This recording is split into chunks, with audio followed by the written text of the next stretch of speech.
I'm just wondering whether that was deliberate.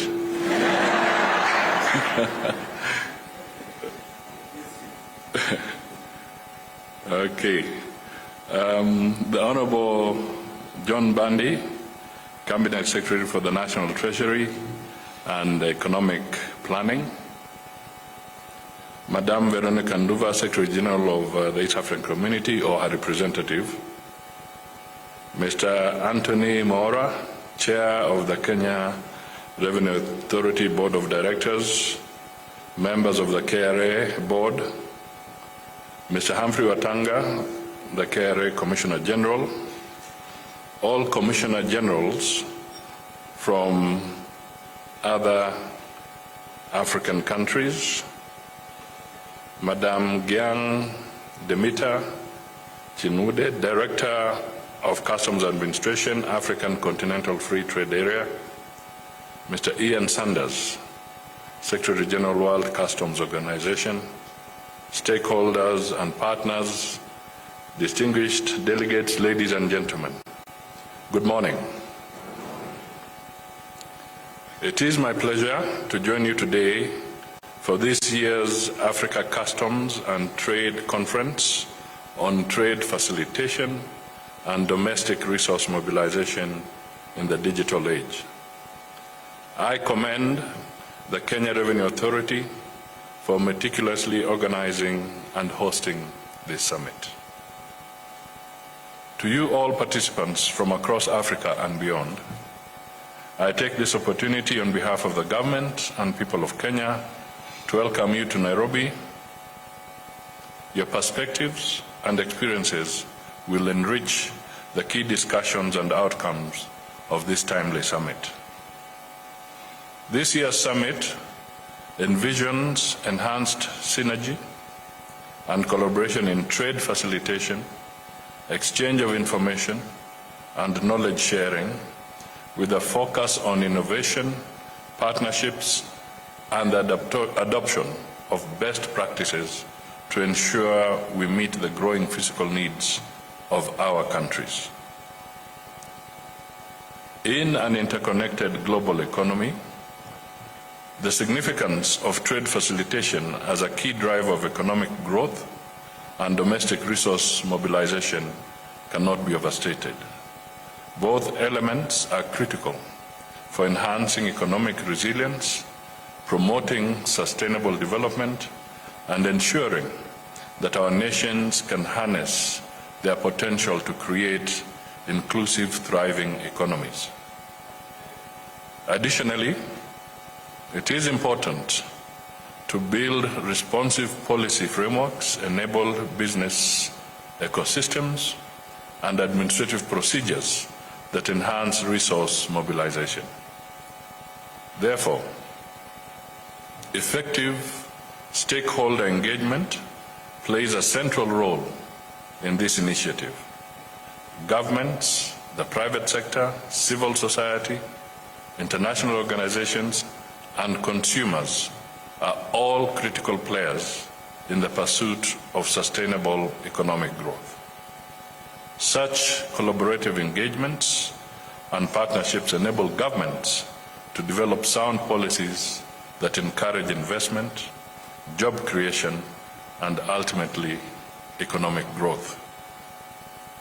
Notably, partnerships with the international organizations, including the East African Community, the African Continental Free Trade Area, and the World Customs Organizations, provide technical support, good practices, and knowledge sharing that enhance our ability to collect taxes and manage resources effectively.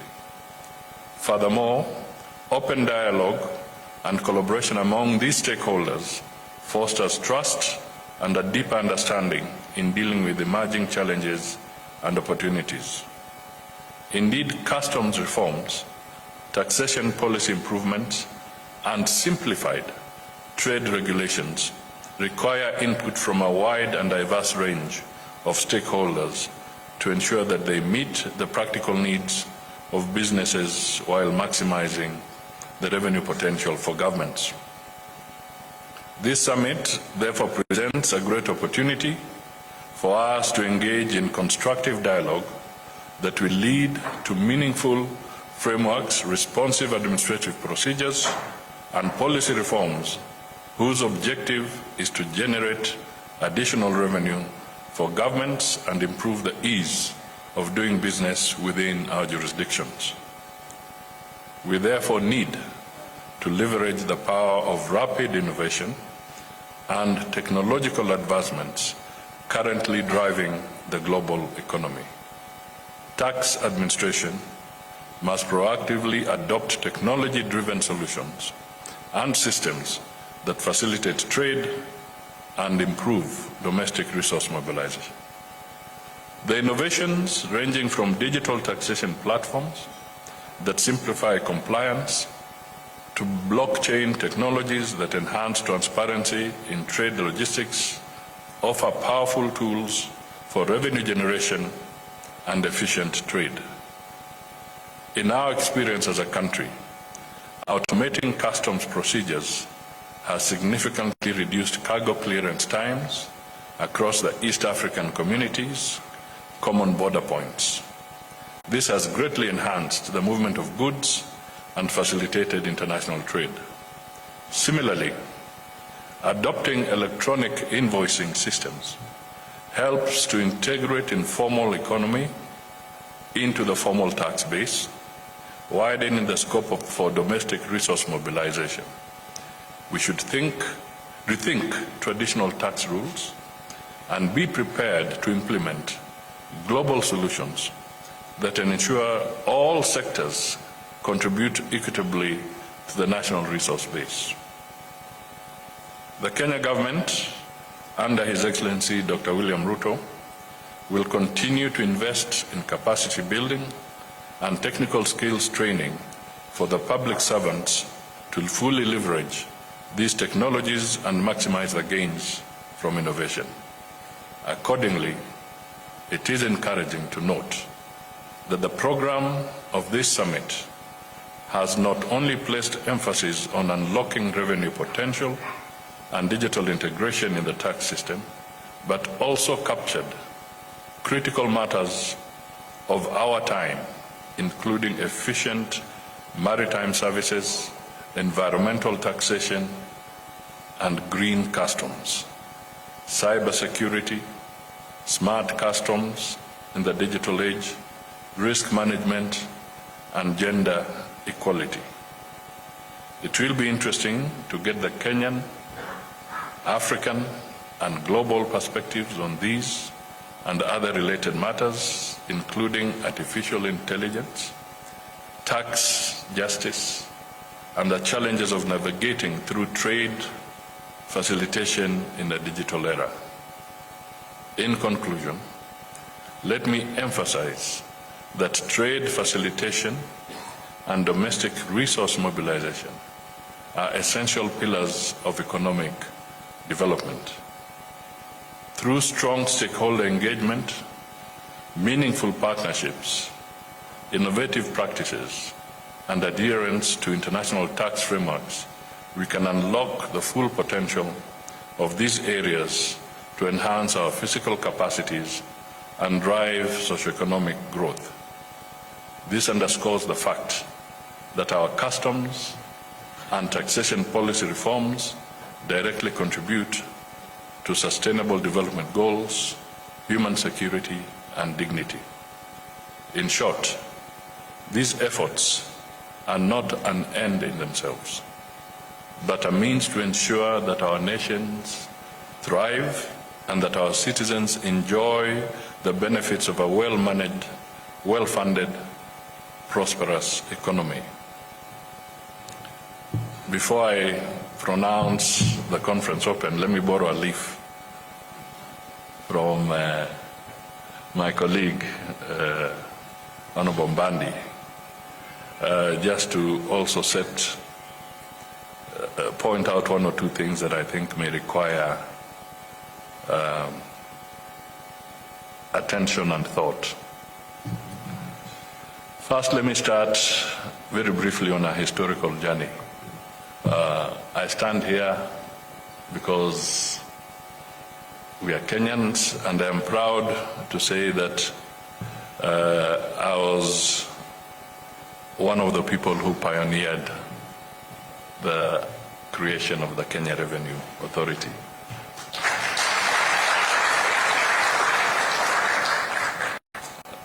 At that time, you all remember, we had 3 different departments: the Customs Department,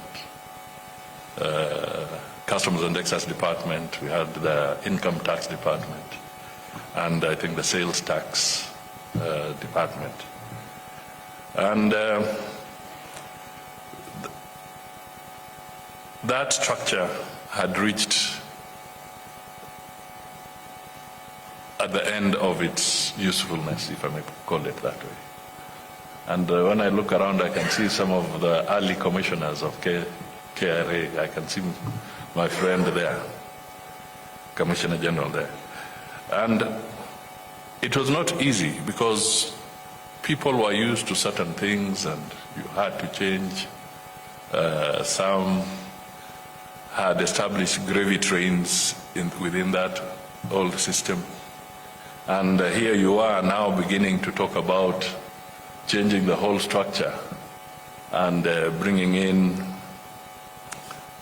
technology and new approaches. It was not easy. It was a political battle.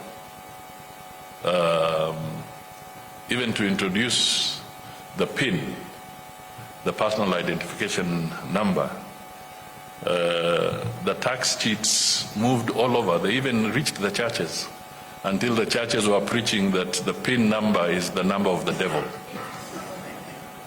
Basically to try and scare reform in the whole space around tax collection and so forth. Of course they failed, and KRA came into being.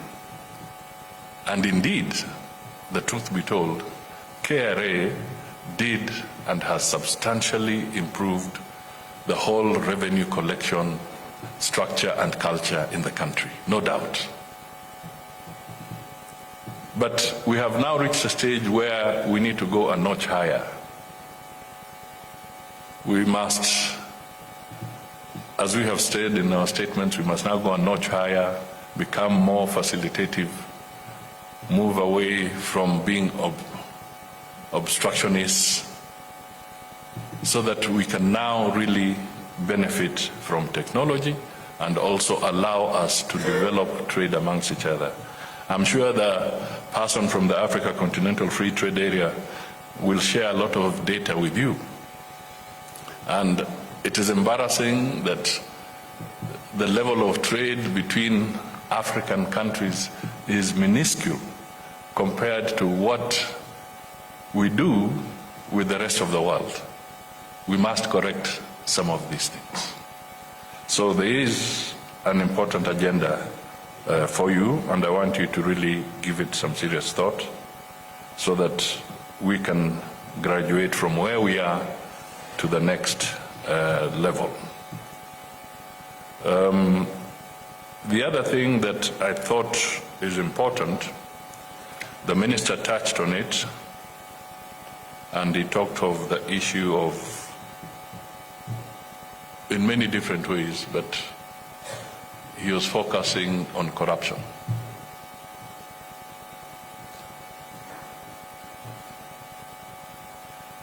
I want to confess to something, that if you did read in the papers, it is true that after consultations with the President of the Republic of Kenya and the Treasury, the government of Kenya has, on its own volition, requested the International Monetary Fund, IMF, to conduct a governance and corruption diagnostic in Kenya.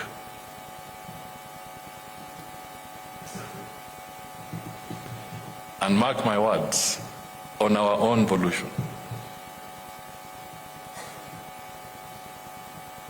We have requested for a governance and corruption diagnostic. And I signed off that request on behalf of the government of Kenya. So no institution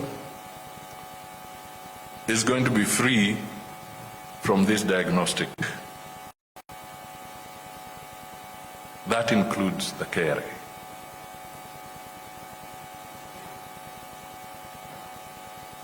Corruption is across the board, and fundamental and key institutions that drive the economy and economies will all be subject to this diagnostic.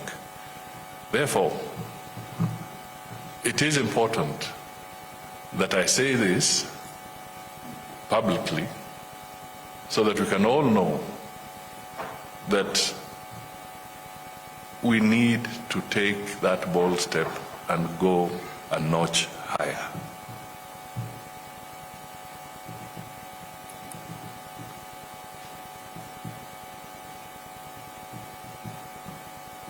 The minister did indicate some things. I hope there are genuine reasons for not having implemented some of the programs that he was talking about.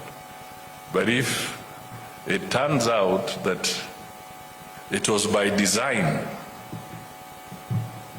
that somebody was deliberately making sure that certain aspects of the technology are not implemented or are not put in place, then the diagnostic will catch up with you.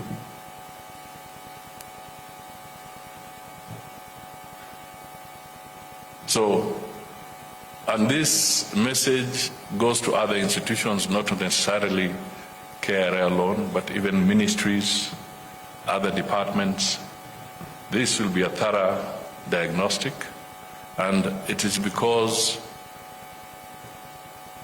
the issue of corruption keeps coming back.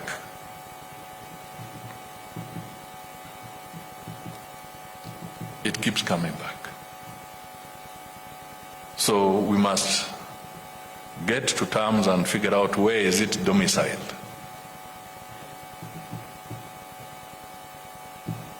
And then we start finding solutions collectively as a nation to be able to get our citizens to benefit fully from the tax that they pay.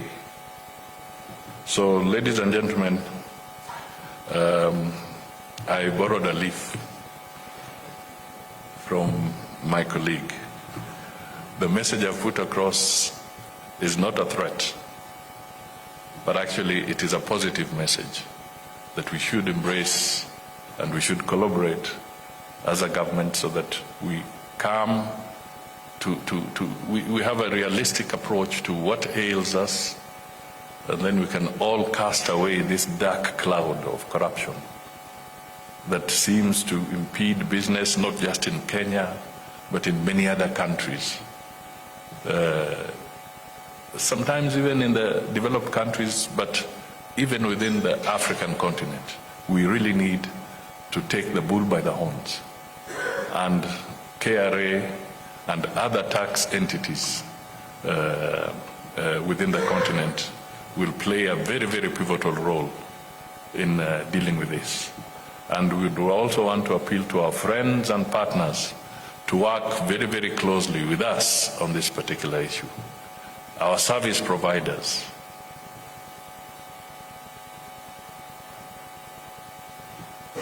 help us, because pressure is mounting. The demographics on the African continent are telling us that unless we are creating jobs quickly for the young people, unless we are giving them proper opportunities, we are likely to come face to face with extremely serious headwinds. So it is time for us to collectively hold hands and find solutions, and rapidly. Thank you so much, and it is now my pleasure to declare this summit officially open. Thank you.